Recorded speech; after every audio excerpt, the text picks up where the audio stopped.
Bonjour les développeurs, dans cette vidéo on va voir comment utiliser Custom Vision qui utilise la machine learning afin de faire la détection d'objets ou de tags dans une image. On a vu que Cognitive Service permet de détecter des objets présents dans une image et Cognitive Service elle se base sur une grande base de tags ou d'objets qu'elle pourrait détecter. Cette base elle est aussi large mais pas assez large pour détecter tous les objets qu'on pourrait imaginer. C'est pour cela que Custom Vision vient pour étendre le modèle de Cognitive Service. Je suis Houssem Delaï, un consultant .NET à SWAT. Suivez-moi dans cette vidéo pour vous faire la démo de Custom Vision.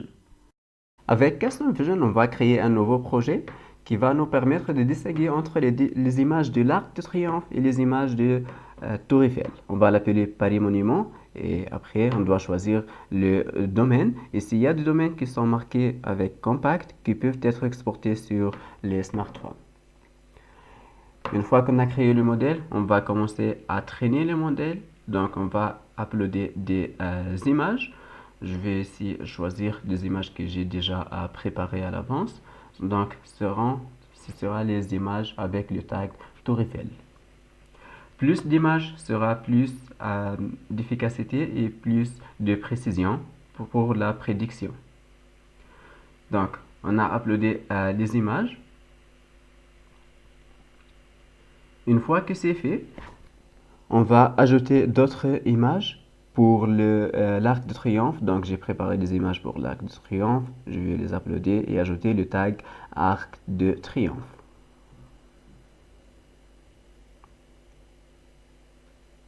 Hop, c'est avec PH. Je vais l'uploader. Donc ça va prendre quelques secondes. Et une fois c'est fait, donc le modèle maintenant il a des exemples des images de l'Arc de Triomphe et d'autres pour le Tour Eiffel. Je vais commencer à traîner mon modèle et là donc il est en train de le faire. Il me sort ici des indices utiles pour connaître la précision de mon modèle. Utiliser Quick Test pour tester le modèle.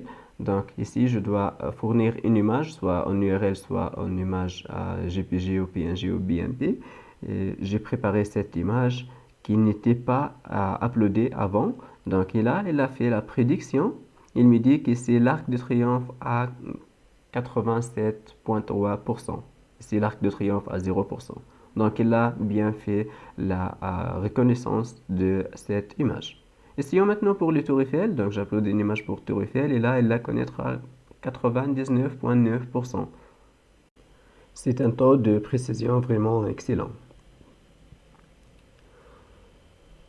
Si maintenant on veut utiliser notre modèle comme étant une API en ligne, on peut aller ici sur Prediction URL et là donc on nous fournit une URL, une ligne avec tous les paramètres nécessaires pour invoquer ces services tels que le prediction key, donc la clé privée qu'on pourra utiliser pour invoquer ce modèle en ligne. On peut aussi faire exporter les modèles sous les terminaux iOS et Android. Cette liste donc elle va au futur elle va inclure aussi Windows. Donc sur iOS par exemple, si je clique là, je peux exporter un modèle que je pourrais utiliser sous mon terminal iOS. Et là on voit le modèle, il est de taille 2.8 mégas, donc c'est la taille elle est réduite et bien adaptée aux terminaux mobiles.